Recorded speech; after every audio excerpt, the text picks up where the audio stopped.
One of America's most iconic paintings hides a secret most viewers never even notice.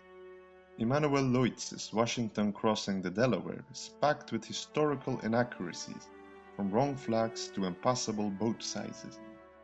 But why would an artist go to such lengths to distort reality? The truth lies in the revolutionary politics of 1848 Europe. This is where the German-American painter created his masterpiece, not just to honor history, but to inspire change. In this video, I'll analyze the painting's hidden messages and the dramatic story behind its creation. But who was Emanuel Leutze? Let's first take a closer look at the man who created this fascinating work of art. Emanuel Leutze grew up in both America and Germany, giving him a unique perspective on revolution. He was born in the Kingdom of Württemberg, a German state at the time of the Kingdom of Germany, in 1816, but was raised in America from age 9. His parents first moved to Williamsburg, Virginia, but later settled in Philadelphia. Emanuel Leutze, however, decided to return to Europe as an adult to study art, just as political tensions were rising. By 1848, when he began planning his famous painting, revolutions were breaking out across Europe as people demanded democratic reforms. Leutze found himself surrounded by this revolutionary energy in Düsseldorf, where he had settled as an artist. At the time, German authorities were cracking down on any art that openly supported rebellion. Artists who painted contemporary revolutionary scenes risked arrest or censorship. This forced Leutze and others to find creative ways to express their political views. He chose to depict an American revolution rather than a European one, using historical distance as a shield against government suspicion. Washington's crossing of the Delaware became his symbolic metaphor for the democratic struggles happening in Europe. But how did he manage to find models in Europe without raising suspicion from a paranoid government? Leutze used a clever trick as he filled his studio with American visitors and students who were more than happy to pose for the painting. But there was a lot more going on here. Many of these Americans abroad sympathized with the European revolutionaries, and their presence in the painting quietly reinforced the connection between the two revolutionary moments.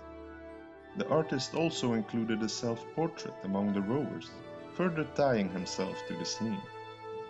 Leutze's approach definitely wasn't unique. However, his choice of an American subject was unusual, but in his case, conveniently strategic. The American Revolution represented a successful democratic uprising, and this was something that European liberals hoped to replicate. Leutze focused on Washington's most desperate moment, the risky nighttime crossing before the Battle of Trenton. This surely highlighted the determination needed to overthrow oppression. Another interesting notion is that the painting's scale and drama were deliberate. It's about 380 centimeters tall and 650 centimeters wide, or about 12 by 21 feet. This painting is huge. The icy river, the determined faces, and Washington's heroic stance all served as a form of encouragement for revolutionaries. When the first version of the painting was completed in 1850, it quickly became a symbol for democratic movements on both sides of the Atlantic. Unfortunately, and ironically, this original version was destroyed by Allied bombing in Bremen during World War II. There are, however, two more versions of this magnificent painting. Now let's take a closer look at some of the things that seem a bit off when you start analyzing this work. One thing is certain, the night of December 25 and 26, 1776, looked very different from Leutze's dramatic painting.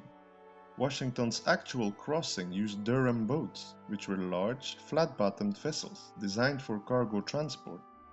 These boats measured 12 by 18 meters, or about 40 by 60 feet, and were capable of carrying artillery, horses, and dozens of soldiers. Leutze instead painted small rowboats, making the scene appear a lot more precarious than reality. The change allowed him to focus attention on individual figures while sacrificing historical accuracy. Speaking of inaccuracies, another clear one is the flag he painted. The stars and stripes shown in the painting didn't exist during the 1776 crossing. The Continental Congress didn't approve this design until June 1777. Washington's troops would have used the Grand Union flag, which combined British Union Jack elements with red and white stripes. Leutze likely chose the more recognizable stars and stripes to immediately signal this as an American moment, even if it meant bending the timeline a bit.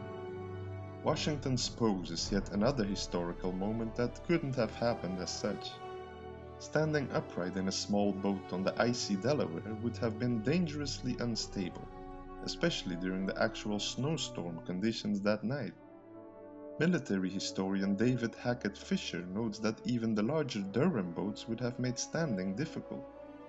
But Leutze needed Washington to dominate the composition visually, that's for sure. The painting also exaggerates the river conditions.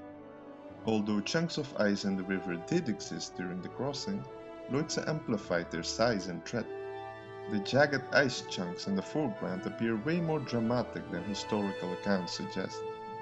The artist also bathed the scene in a fascinating dawn light, but the crossing occurred entirely at night.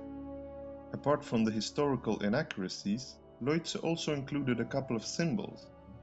By compressing the boats, he created a tighter group of figures representing different American regions and backgrounds. Even the lighting shift from night to dawn carried symbolic weight, suggesting the birth of a new nation. Military historians confirm the real crossing was challenging enough without artistic exaggeration. The operation involved moving 2,400 troops, horses, and artillery across the freezing river undetected. Again, it was very important because success at Trenton revitalized the struggling Continental Army.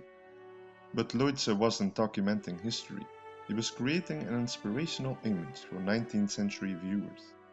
The result was a work that feels true, even when it's, for the most part, factually wrong. Next, I'll examine how these artistic decisions extended to the figures sharing Washington's boat. When you look closely at them, you'll notice they represent different groups from across the colonies. A man in a Scottish hat sits near the front, while next to him sits an African American soldier. Further back are figures dressed as Western riflemen and farmers. Even someone in Native American clothing appears in the group. This diversity wasn't realistic for the actual crossing, but it served a purpose. Historical records show that Washington's force that night consisted mostly of New England and Pennsylvania troops. The Continental Army did include some black soldiers, like Prince Whipple, who may have inspired the African American figure. And there's more. The boat contains other symbolic choices.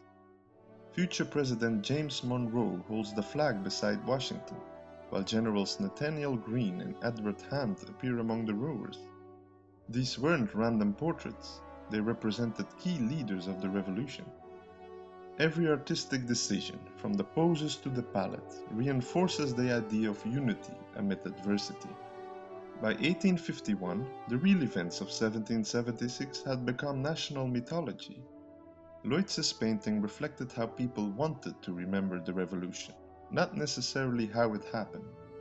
It's a reminder that historical artworks often prioritize ideals over facts, shaping how we remember events rather than just recording them.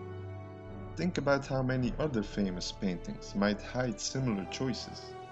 The best historical paintings are often those that are not accurate, but because they capture something universal, and that's something that fascinates me endlessly.